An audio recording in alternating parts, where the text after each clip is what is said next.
So I'm in the process of working on this service pad, and as you can see, if you watched the last video, I decided to extend it a bit. It stopped about here, it's about 24 inches here, and I thought it looked kind of too short, and I wanted a way to blend it into the rest of the scenery with like a service road to it. So I came up with this, and I'm doing a little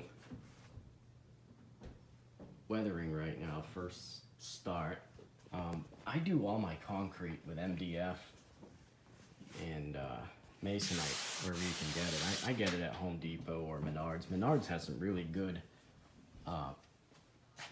hardboard or MDF or whatever you want to call it that's smooth on both sides, and it's really nice to make streets and sidewalks and such.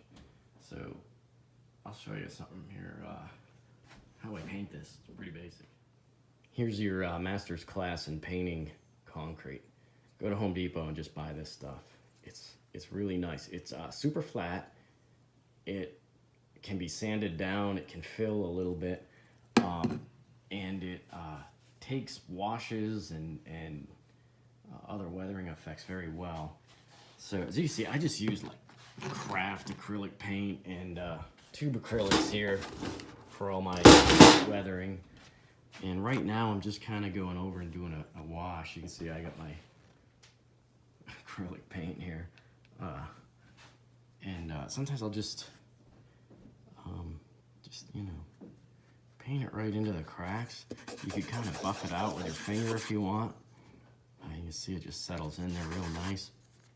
Or you can just kind of gob it on and do that sort of thing. Sometimes I'll just paint like a wash. Let's see. I'm trying to do this one-handed for you guys. Just to give you the basics. Just paint a wash like that on there, you know? Look at it go right into the cracks and stuff. I got a little bit of detergent in this water so it flows.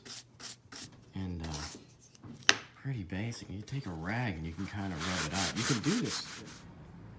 So whatever manner you decide to apply the wash, as you wipe it away and reapply, you get kind of like these little natural distressing effects, you know, and that's from the underlying material. Maybe you're breaking through the paint a little bit, I don't know, but you get these little bonus effects.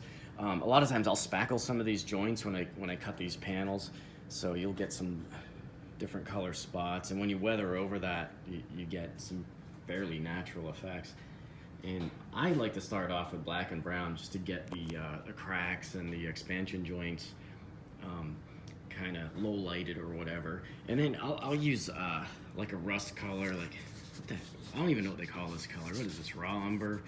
I don't know. I go to Michael's or whatever sometimes, and I just pick colors that look like the effect I'm going for, I guess. So you can take as much time as you want doing this, and the more time you spend, the cooler it'll look, I think. So, as you can see, this is, like I said, this is just masonite. This is 1/8. Sometimes they call it hardboard. Sometimes you can get it with both sides smooth, sometimes just one. And you can sand it, you can carve these expansion joints and cracks. I do that with a straight edge and a utility knife, kind of just dragged sideways. You could use an X-Acto or whatever you want, but it's really nice. I've never had any trouble with this stuff warping. As you know, the base of this structure is milled MDF anyway. So, and you can see I got this little ramp. I might put I got some Penzi hairpin rails I might put along here, and still undecided on what I'm gonna do with this section. But it's gonna be very rusty and greasy and dirty, like stuff's been going on. It'll match this basically.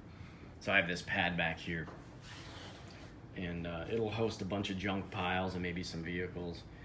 But I thought this would be kind of nice to keep this area kind of basic, be a nice place to film from, I think, with those signals there. So I'm just gonna put some tunes on and have at it for a while. I'm just gonna do the first pass, and then maybe when we come back, I'll show you how I sort of finish it with a little bit of dry brushing around the edges and stuff like that. Could probably use some extra cracks over here, so I'm just gonna take this, I don't know what the heck this thing used to be. It's a pointy something or other. I'm I'm just gonna go ahead and just add a few more for visual interest. Slice it up. You know, you can make them as deep as you want. You can go outside and stare at the ground and study the way cracks propagate. Or you could just freewheel it like I'm doing. Look at that. More cracks. Oh, that's kind of smeary looking. Let's just keep working it out. This MDF hardboard, masonite, this stuff takes paint well too, you know, the way it absorbs it. Look at that. Kind of digging this. I could do this all day, fellas. I really could. I just really enjoy this part. This is when all your hard work starts to come alive, I guess. I don't know. And here's a hint too. If you got one of these like cracked areas, you can kind of darken it a little bit, and it'll look like, you know, a piece of cement that's sagging downward, I guess. Have to get it perfect either. Let it dry, take a look at it, keep working in one direction, come back. Get some schmutz in there. Look at that.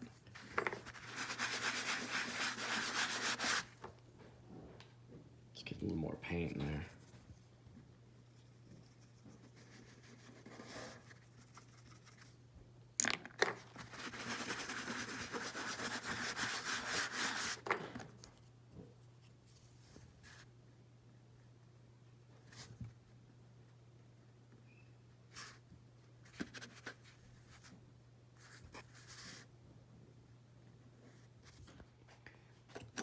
So another thing you can do is just take a piece of wet rag and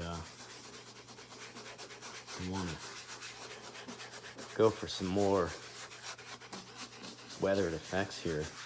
Just rub it right in. The nice thing about doing water soluble weathering over this Krylon stuff is that you're not going to pick up the original color and smear it all around and make a mess. So you can just work it like that too. And just keep blending it in, and a little more water in the rag here. Look at that, it gets right in there.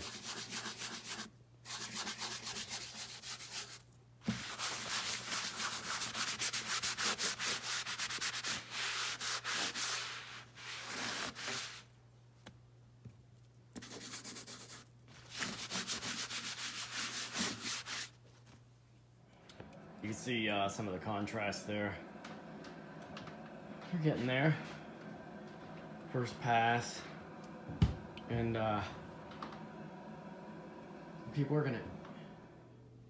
I'm gonna spray a little grease here between the rails. Got a little overtone of grime here from all the work that's been done. If you can see this, if it picks it up. Trick is to vary it a little bit. If you can see this. Let's see. Sorry about the shadows, fellas. Airbrush in one hand, iPhone in the other. Just trying to give you an idea here. Yeah, we're getting there. Oh yeah, a little overtone of some grimy black here. Let's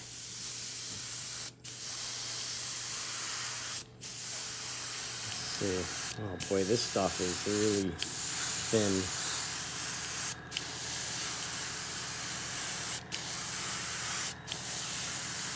If you can see this going on. Oh, it's getting there. I got to blow through some of that Vallejo grease oil stuff I was using. Oh, look at that. Oh, yeah. Nasty. So I'm going to add a sewer cap manhole cover here, so I just trace it out with an X-Acto.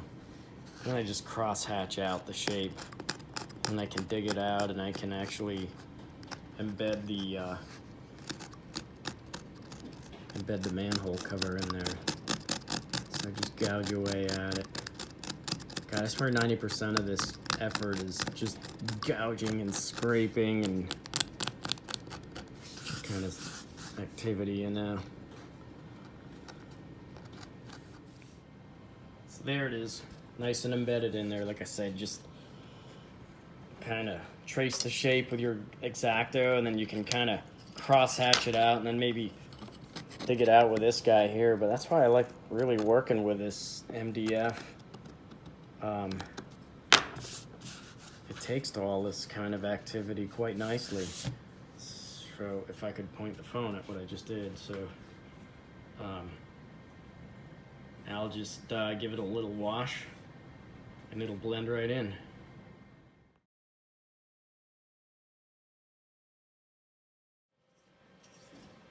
Well, as you can see, I've made some progress. I have a nice grungy, greasy concrete service pad here. I'm mostly happy with the way it came out.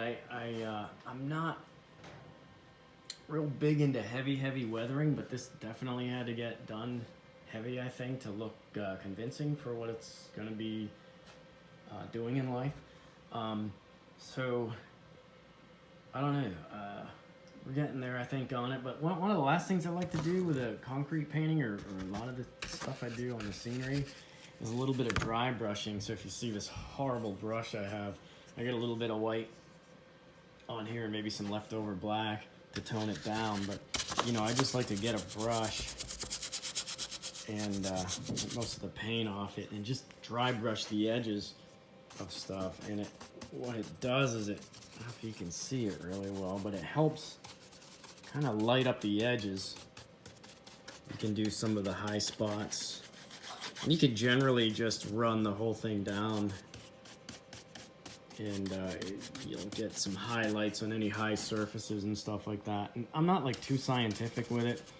You just definitely want to hit the spots where you think somebody's eyes will land on it, you know. You're just trying to light the thing up a little bit. We're in an environment where we're actually pretty challenged for light. No matter how many lights you have on your layout, it's still never going to be natural sunlight. So you're just trying to give some of these things a little bit of help. And if I could just keep the phone kind of pointed at what I'm doing, you should see it pop up on this edge real nice. God, it's a nasty old brush. I'll just keep running the paint off it just till I think I'm ready. There's still too much on there. So let's do this edge here. You see, it just lights that right up.